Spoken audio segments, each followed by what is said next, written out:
वर्ण बता दिए थे। तो वर्ण जिसको बताया था मैंने कि वर्ण को दो भागों में विभक्त किया गया, जिसको बांटा गया। पहला स्वर वर्ण और दूसरा व्यंजन वर्ण। लेकिन स्वर वर्ण के भी भेद हैं, ह्रस्व स्वर, दीर्घ स्वर और प्लुत स्वर। तो स्वर वर्ण पहले स्वर वर्ण कितना है? 11। ठीक। ह्रस्व दीर्घ ये सब है। इनको स्वर वर्ण का परिभाषा है कि जो स्वतंत्र रूप से उच्चारित हो, स्वतंत्र रूप से, अर्थात वो किसी की मदद की आवश्यकता न पड़े। जिसको किसी की मदद की आवश्यकता न हो वह स्वर वर्ण कहलाएगा। जैसे मैंने बोल दिया आ, तो आ जब मैंने बोला तो इसमें किसी की मदद की आवश्यकता है नहीं। लेकिन जब व्यंजन बोलते हैं, व्यंजन वर्ण जैसे क जो है व्यंजन है, तो क में अ आया। जैसे क के बाद देखो काम, तो इसको जब बोलेंगे तो इसमें इसका मदद जरूरी है। किसका?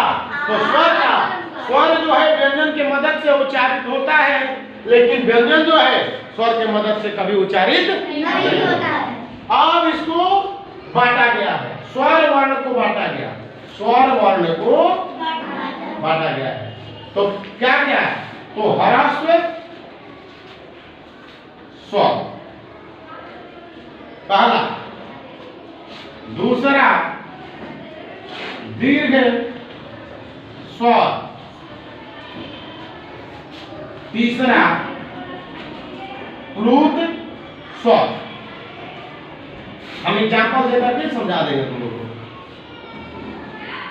ह्रस्व स्वर, ह्रस्व स्वर क्या है?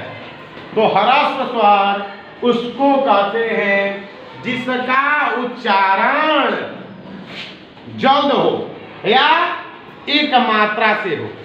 जिसका उच्चारण एक मात्रा से हो उसे हम ह्रस्व स्वर कहते हैं। जैसे अब बोल के देख लो, बहुत जल्द हो जाएगा। हो रहा है ना? ह्रस्व ई बोलेंगे तो भी जल्दी। ह्रस्व ऊ, री, ये सब क्या हो जाएगा? तो ह्रस्व स्वर जो कि 4 है। ठीक। अब दूसरा दीर्घ स्वर,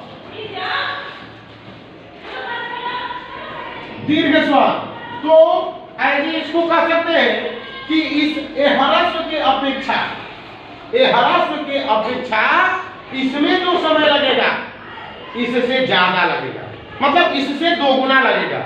तो दीर्घ का यह परिभाषा होगा कि जिसका उच्चारण 2 मात्रा से हो, इसकी अपेक्षा में इसकी अपेक्षा ज्यादा होगा।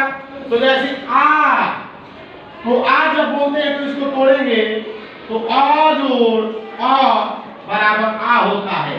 यहाँ एक आ था, यहाँ एक और यहाँ एक, तो 2 गो, तो इसमें 2 गो मिला ना? नहीं हुआ? दीर्घ ई, तो ह्रस्व ई, ह्रस्व मिलता है, करके दीर्घ ई होता है। तो ये क्या है और ये क्या? 2 गो हुआ। क्लियर? अब तीसरा क्या? तो प्लुत स्वर, जिसमें 3 मात्रा का उच्चारण होगा, वह क्या कहलाएगा? प्लुत स्वर कहलाएगा। तीसरा प्लुत स्वर। तो प्लुत स्वर तो ये दोनों की अपेक्षा, ये तो 1 मात्रा से होता था, ये 2 मात्रा से होता था, और ये दोनों की अपेक्षा तो 1 का 2 तो 3 ही ना बचा। तो जिसका उच्चारण ये दोनों की अपेक्षा दुगुना समय लगे या 3 मात्रा से हो वह प्लुत स्वर कहलाता है। जैसे ओम लिख सकते हैं। ओम जब बोलते हैं तो बोल के देख लो, एक दोनों की अपेक्षा ज्यादा समय लगेगा। आ ओम लग रहा है ना? या बोल सकते हैं हे कृष्ण, बोल सकते हैं। तो हे कृष्ण भी बोलते हैं, तो ये दोनों की अपेक्षा क्या लगता है? तो इससे इसमें ज्यादा समय लगता है। देखो वो बच्ची के लिए बता दे रहे हैं। और हम लोग इससे पहले हम लोग को पढ़ना है अस्पर्श व्यंजन, जिसको सपर्श कहते हैं, जो कि 25 है, क से लेकर म तक। तो क से लेकर चवाग,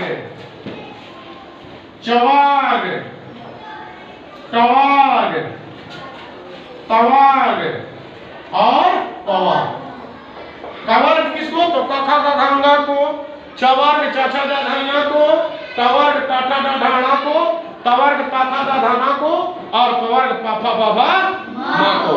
इसमें एक पापा बाबा माँ जो है ना, ये ऐसा है जिसको हमारा ये अधर और ओठ दोनों जब आपस में सटेगा तो ही उच्चारित होगा, अन्यथा नहीं होगा। पापा बाबा बोल के देख लो, जब बोलोगे तो सटेगा, अन्यथा नहीं बोला जाएगा, है ना? इतना क्लियर है?